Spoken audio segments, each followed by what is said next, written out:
Hi everybody, and welcome to Module 4, Data Analysis. Tonight I'm going to be presenting a PowerPoint slide presentation to you introducing descriptive analysis using basic statistical procedures and manipulation of and categorization of data. In this section, we will examine several concepts in organizing data, and then we will look at the number one tool, statistical procedural tool in quantitative analysis, which demonstrates the relationship between an independent variable and a dependent variable and how they move together. So let's take a look at the slides. First thing to notice is that we categorize data in terms of a ratio, interval, ordinal, or nominal scale. In this particular sequence, ratio is the most usable in terms of higher level data analysis. Nominal is the least usable. Ratio and interval are considered parametric, and what that means is there is a matching set of descriptive and inferential statistical procedures that can be used on parametric, and then we have non-parametric and a matching set of procedures that can be used to analyze non-parametric. The interesting thing is that sometimes people will attempt to use, people who are not familiar or make mistakes will attempt to use parametric tests to try and establish relationships in non-parametric and vice versa, which is a typical mistake. So the first one, let me focus on this. Here we're looking for relationships, and what we have is a scale, true zero. Let's look at a thermometer, and we might consider on Celsius. True zero being freezing. Anything above zero, to the right of zero, plus 1, plus 10 is in a liquid state, and anything below zero is in a frozen state. And so what we're looking at is a relationship between the temperature and some characteristic of the thing we're attempting to measure. So we could say that, for instance, look at lizards and look at the relationship between the temperature and their movement. So temperature around 10, 15 degrees above zero on Celsius is pretty cool, and we would expect there to be a relationship, a statistically significant relationship between temperature and movement. So as we move up the scale and maybe get to 15, 20, 25, 30, we see of degrees Celsius, we see much more movement in the lizard. So that gives you an idea. So let's continue on. Now, when we determine what kind of data we have, parametric, non-parametric, then we can, either way, we can start to organize that data. One simple example, and there's multiple, but you just establishing a range of test scores, 98 being the highest, 57 being the lowest. You can see that we have a range, and we may choose to, within this range, analyze the distribution, analyze the difference from the first to the last, and come up with a number of calculations. For instance, here we're looking at median calculation, which means the scores that show up in a particular limit, upper limit and lower limit, the most times. This gives us our median, which is the measure of central tendency, which is the measure of what's in the middle. This can be explained on a normal curve. So the scores, which are either the median or the mean, meaning the average or the most occurring, happen here. I'm going to skip mode for now. Then we have standard distribution, and this tells us the distribution of scores from average. So the scores that occurred last time most frequently, let's say 75, would be in the median here, and then scores that go from 75 and above, 75 and above, then would fall in front of this median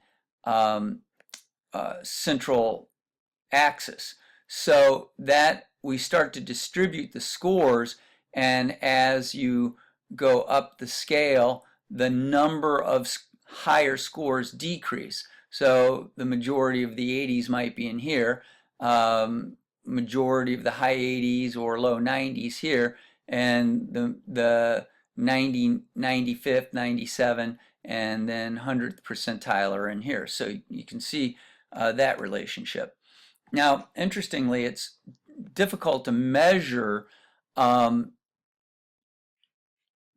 some sample sets when this distribution is non-normal.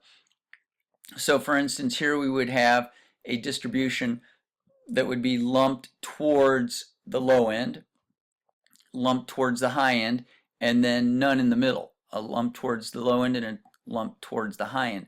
So these create problems in analysis, and absolutely a consideration when looking at your sample set and the distribution on your sample set, and whether a normal analysis can be used or whether you have to adjust the data somehow. Then when we're talking about measurements and comparing things, we have these measures of relative position. Some you will recognize. Here is your normal distribution we just looked at. Here's z-scores, which are typically found on a lot of standardized tests that are given within the college prep market. Then we come down here and we have Stanines, and we have Wechsler, and then we have deviations of IQs. And what we see here is for an IQ of about 130, we're coming up here exceeding the second standard deviation, which is about 97% of the population. So if you have a 130 IQ, you are smarter than 97% of the people. If you have a 145 IQ, you're smarter than 99% of the people. So you can see how the comparison works out. Now what we're talking about is a measure of relationship. And this is important because what we're looking for is this graphical representation of the test that related to, let me go back and show you. This is the graphic organization of this test. And here we're talking about Pearson's correlation of parametric data, where we're looking at a true zero and equal intervals. So let's skip ahead to that. And what we see here is a perfect relationship, which is on a 1, a negative relationship, which is a -1 slope, and no relationship, which is in a 0. So now what we see here is what you would expect is as temperature goes up, so does something else at equal intervals. So when the temperature goes up by 1 degree, the dependent variable moves up by 1 point. When it moves up by 10 degrees, it moves up by 10 points. The opposite is here, where it moves down 10 points. The other one moves down 10 points. So they're related perfectly, except in different directions, positive or negative correlation. Here we have a significantly positive correlation, a significantly minor correlation, and you see the data points are starting to deviate away from the line, and that line is the statistical average. That line that you see right here is the standard median line around which these aggregate, and if they are all on the middle line, then there's a perfect correlation. So as these data points start to disaggregate, then we start to see a movement from perfect correlation to moderate correlation to relatively minor correlation to no correlation at all. So this might mean as temperature moves up 1 point, the dependent variable moves up 1 point. Here, if it moves up 1 point, it might only move up a half a point. If the temperature moves up 1 point, these might only move up a quarter point or an eighth of a point. And here, there's no relationship between the temperature going up and a change in the dependent variable we're seeking to measure. And so this slope here demonstrates a moderate relationship. So there's a moderate relationship. As temperature goes up by 1 point, this may go up by a half point. And so that's called our regression line. But this is a relationship between two variables, and this is what we call a correlation. And the correlation is the most widely used measure of relationship.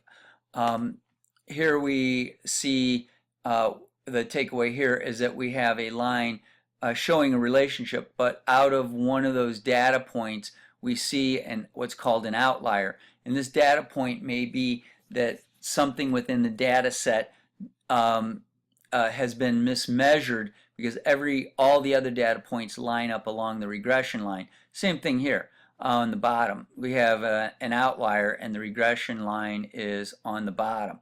So a little note of caution is that when you're examining a data set and you notice that that there is perhaps an outlier, or that there could be a poorly distributed sample, or that the